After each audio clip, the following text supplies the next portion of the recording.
Now, our first guest is one of television's most recognisable and well-respected sports aficionados. From her debut as a presenter at the Royal Ascot events, her career has seen her cover a multitude of sporting events whilst mixing with the great and good from the Champions League. And she's strapping on her chaps this weekend because she's going to be cantering all the way to the Derby. Here to tell more, please welcome Clare Balding.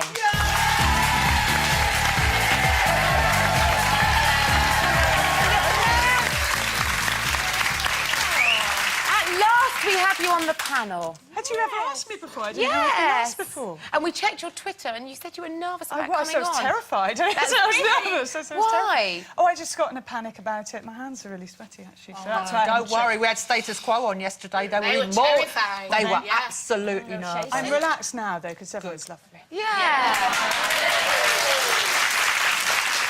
Now, this is a big weekend in the racing world, isn't it? I hadn't thought about wearing chaps, but after your introduction, Why not? I now will. I think that'd be a very slightly good village people, but why not? Slap your thigh. The Queen's going to win the Derby. Here we go. Now, the Epsom Derby has a very pertinent significance to you and your family, doesn't it? This is a biggie for you guys. You'd explain why. My father won the Derby with a horse called Mill Reef in 1971. Do you remember Mill Reef? See, everyone does. This is when racing was really big. Hold on, I'm going to savour this moment. Sorry, I wasn't alive then.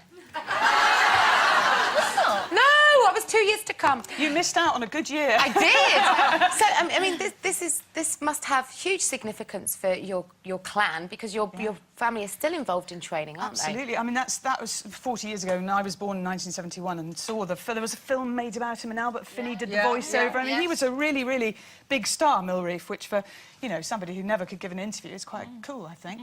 And he's the most beautiful little horse as well. Anyway, then Dad also, he had various runners in the Derby over the years. He trained for years and years, and had the horse that was second to Shergar in 1981, a horse called Glinta Gold. So do you remember going to the Derby as a child? Yeah, we used to go, and Mum would take us down to the start. So my brother and I would go just in shorts and a T-shirt, because you can go really cash to the Derby if you want. You can be in all in the fairground in the middle.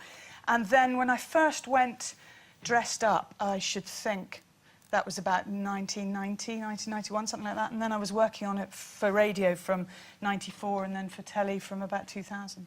I used to live in Epsom, and it's a massive thing there, isn't it? Yeah, huge. I mean, it takes over the whole town, doesn't it? And you can't get in it, you can't get out of it. And it used to be a really big thing for London, and it still is a great day out. But, you know, the open-top buses, Parliament used to not sit when it was on a Wednesday, because it was always first Wednesday in June.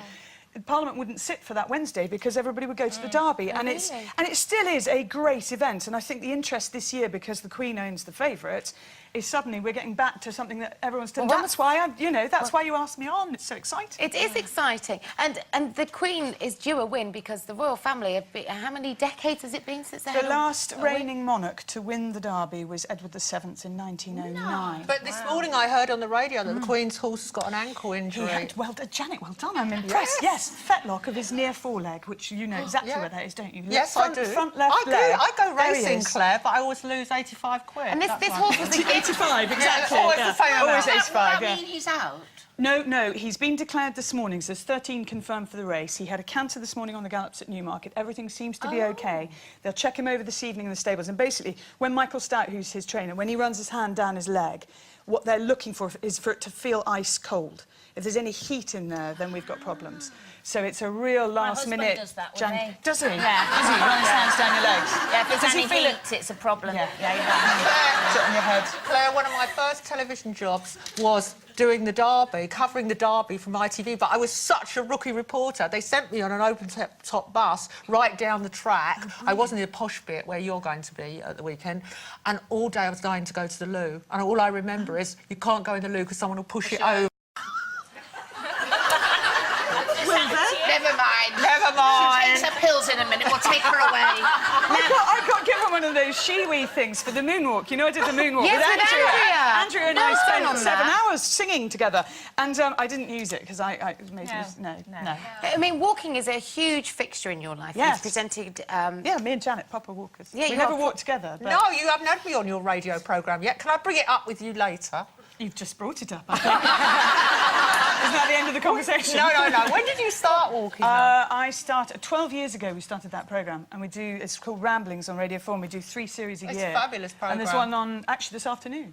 There's one on this afternoon. So I was in Cornwall on Saturday and the Quantock Hills on Sunday walking, and I'm walking just south of Manchester in Alderley Edge on Monday. How many miles do you do in one Oh, walk? am I? Shall I come and say hello? with you. No? You don't want to? I'll feel for a She works on a Monday.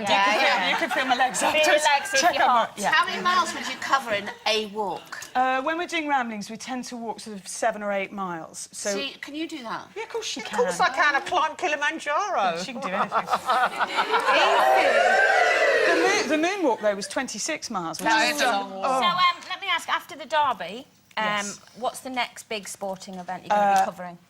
It's not sport, but the following Saturday I'll do Trooping the Colour, because I'm basically the Queen's stalker for the next 3 weeks. So I'll see her at the Derby, and obviously, you know, straight up, well, what's it like to win the Derby? Straight afterwards, obviously, because that'll go down really well. Then Trooping the Colour the following Saturday, then Royal Ascot. So 5 You have a lot days of hats. and You're then, gonna- and then Wimbledon, straight after that. Claire, are you going to wear a hat for any of this? I'll wear a hat for the Derby. I'm going to go off after this and go and try one on. And then I'll wear hats for Royal Ascot, yes. Look, hats since the royal wedding are very much, you know. You could make a hat error. I don't want to make you even more nervous than you are. Thanks. You could make a little hat error. Just avoid the ones that are like Thanks. crisps, you know? Yes, I did once. I wore a Philip Tracy, and he's very. I have worn He's a a few Philip fabulous Tracy. He is a designer. great milliner, but I wore one once, and it looked like a satellite dish. And Hugh Edwards, I was working with the following week, and he said, "Can you get Channel 5 on that?" It just looked like I had an aerial sticking out my Claire, head. thank you for coming on. Please come back and visit us again. love You're to. one of the great female broadcasters, and it's lovely to have you here today. Thank you so much, Claire Bolden. Thanks very much.